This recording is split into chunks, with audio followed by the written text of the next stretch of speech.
Konnichiwa minasang, selamat datang lagi di channel IDP ini, channelnya Kensuse dan X Magang.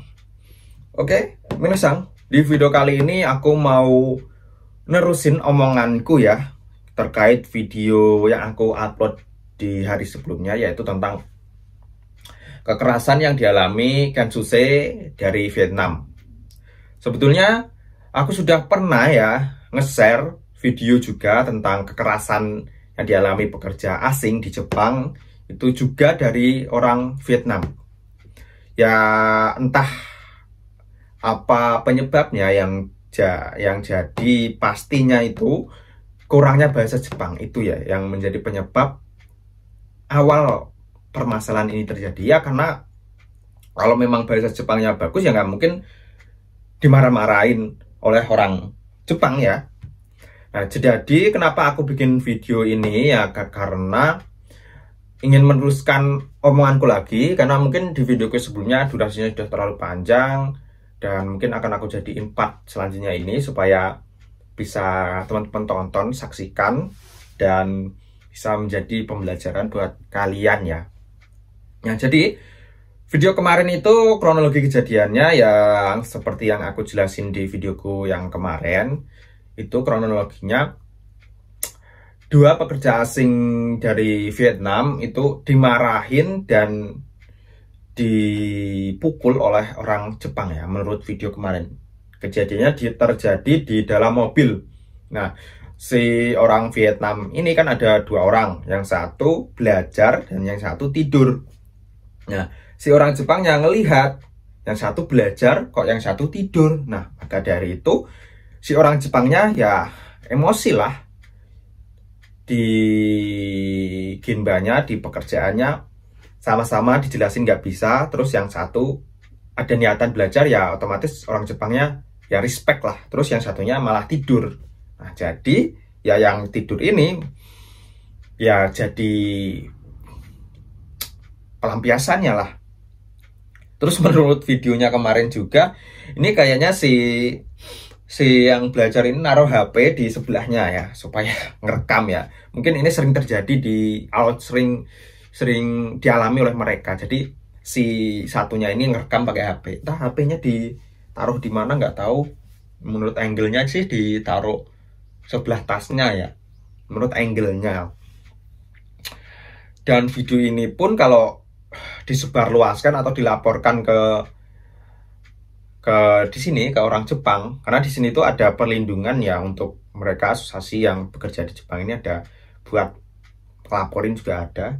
Seharusnya kalau video ini dilaporin maka si orang Jepangnya pun akan kena. Ini sebetulnya entah yang menjadi permasalahan pertama itu orang Vietnamnya atau enggak, ya intinya di dalam video ini si orang Jepang itu melakukan kekerasan. Intinya entah tadi diginiin terus dipukul, ya itu pokoknya itu yang dia alami. Itulah.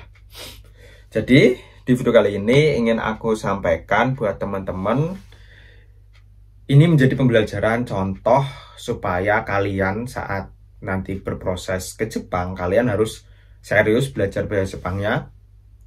Jadi apabila di LPK kalian belajar bahasa Jepang, kalian belajar bahasa Jepang dengan serius.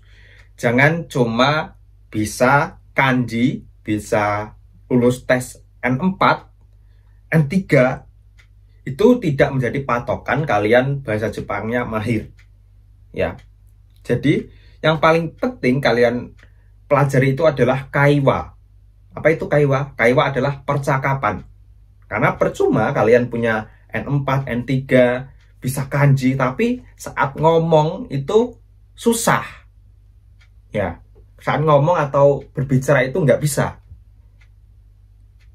Ya sama aja, karena intinya kita di Jepang itu bekerja itu yang kita gunakan itu komunikasi kita, berbahasa kita, ngomong sama orang Jepang, bukan pinter-pinteran kita bisa kanji, bisa baca kanji, bisa nulis kanji, sudah lulus N4, terus kita PD bekerja di Jepang. Bukan seperti itu ya.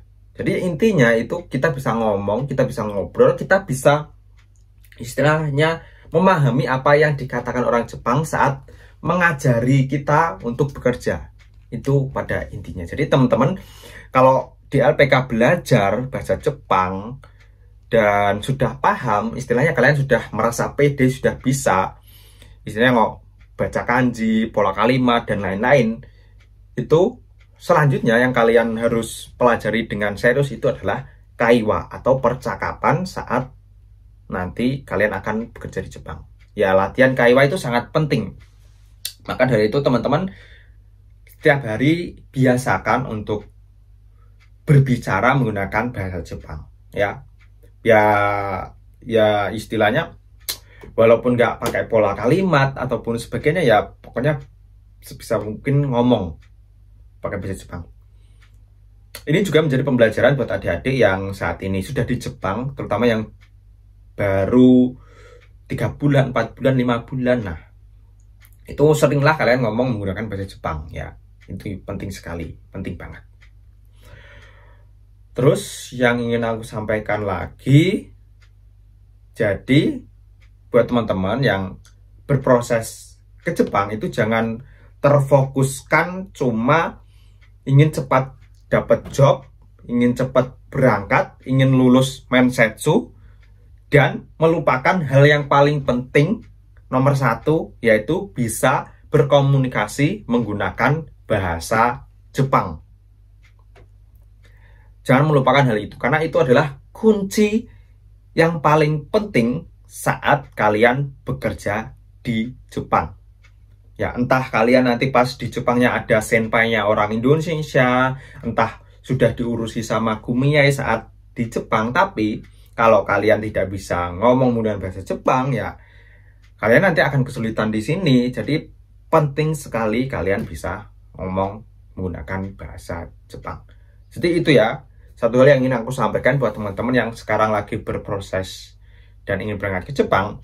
Jangan cuma fokus ke job, ya. Jangan cuma fokus ingin cepat dapat perusahaan. Jangan fokus di situ, tapi fokuslah diri kalian sendiri, siapkan diri kalian.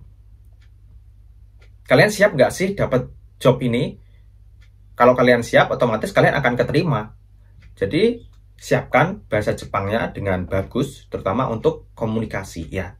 Itu aja yang ingin aku sampaikan, supaya hal-hal seperti di videoku kemarin nggak terjadi. Untung aja yang mengalaminya orang Vietnam. Ya memang di sini, di Jepang ini, pekerja asing yang paling banyak itu dari Vietnam. Jadi ya maklumin aja, karena yang terkena orang Vietnam, karena terlalu banyak orang Vietnam di sini.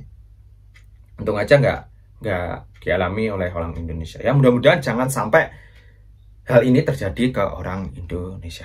Itu aja mungkin yang ingin aku sampaikan di video kali ini. Ya, inti video kali ini aku bukan mau menggurui kalian atau istilahnya sok-sokan ke kalian. Enggak, aku cuma menyampaikan aja supaya kalian itu harus serius untuk belajar bahasa Jepang. Karena untuk bekerja di Jepang itu yang pertama nomor 1 itu bahasa. Ya, bukan kalian sok pinternya atau apa, yang penting bahasanya itu. Itu aja yang mungkin aku sampaikan di video kali ini. Jadi mudah-mudahan hal seperti ini nggak terjadi ya, terutama untuk pekerja dari Indonesia. Aku akhiri videonya. Mitakurete arigatou gozaimashita. Jamatane. See you the next video. Bye.